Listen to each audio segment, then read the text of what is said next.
Bienvenue à nouveau dans la Social Room Village Semences. J'ai désormais le plaisir d'accueillir Éric Rousseau, auteur des Équidés dans la Grande Guerre, publié l'année dernière aux éditions France Agricole, dont un critique a quand même dit que faire mieux, ce n'était pas possible. Alors Éric, qu'est-ce qui vous a poussé à écrire ce livre ? Alors c'est d'abord ma passion pour les équidés en général, la volonté de partager avec le lecteur cette histoire tout à fait extraordinaire. La volonté également de montrer qu'il n'y avait pas que des chevaux, on parle beaucoup des chevaux pendant la guerre, la cavalerie, mais qu'il y avait également des ânes, des mules, qui ont beaucoup contribué, je dirais, à la participation des troupes, transporter le matériel, transporter les hommes, transporter le ravitaillement. C'est aussi pour partager avec mes petits-enfants, faire le lien entre leur grand-père, que moi j'ai connu, qu'eux n'ont pas connu bien évidemment, et qui avaient, ces deux grands-pères, participé chacun de leur côté à cette grande guerre. C'est aussi le témoignage à cette époque de commémoration, 14-18, que j'ai eu envie de faire à destination des lecteurs, en reprenant des tranches de vie.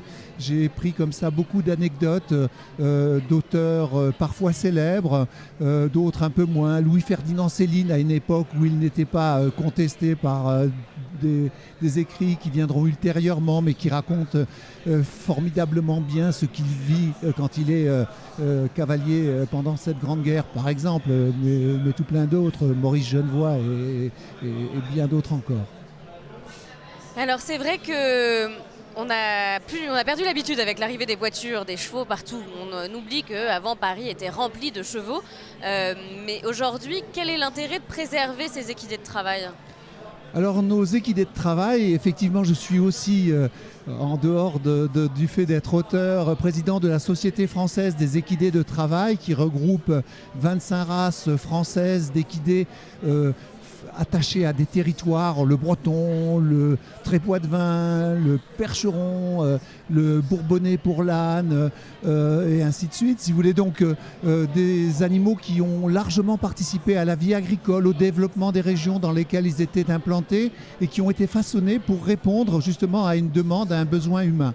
Ces animaux aujourd'hui sont des pourvoyeurs d'une énergie animale perpétuellement renouvelable, bon marché, puisqu'effectivement, grâce au soleil et à la photosynthèse, l'herbe, elle pousse et nos animaux peuvent se nourrir.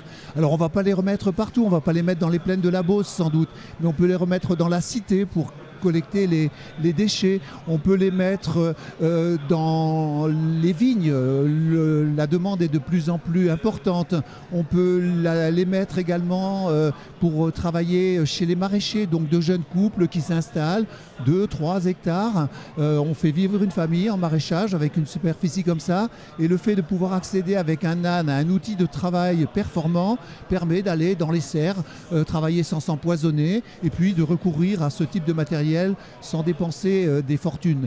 On a toujours le débardage, la mixité en élevage entre les bovins et les équins qui nous aident à gérer les territoires, les espaces protégés. On a bien évidemment le loisir, c'est une activité que tout le monde connaît également. Le débardage dans les zones sensibles, là encore, dans une grande forêt de pins des Landes, on va utiliser des moyens sensiblement différents, mais quand il s'agit d'une forêt du conservatoire du littoral où chaque arbre doit trouver sa place et préserver son avenir, eh bien le cheval est tout à fait efficace. Alors c'est vrai que même ici, hier, j'ai vu une démonstration d'âne au travail, âne utilisé pour ramasser les déchets. Donc c'était vraiment, ça a de l'avenir. Dernière question, quelles sont les solutions pour préserver et garantir la pérennité de ces races ? Alors pour nous, il n'y a pas d'autre alternative que de leur redonner une dimension économique. C'est-à-dire qu'effectivement, il faut que les éleveurs puissent continuer à produire en trouvant une rentabilité à leur production, à leur travail de production. Il faut que les utilisateurs puissent développer leur activité avec à la clé un salaire qui leur permette de se nourrir, d'entretenir leurs animaux, d'acheter du matériel et de pouvoir développer leur activité.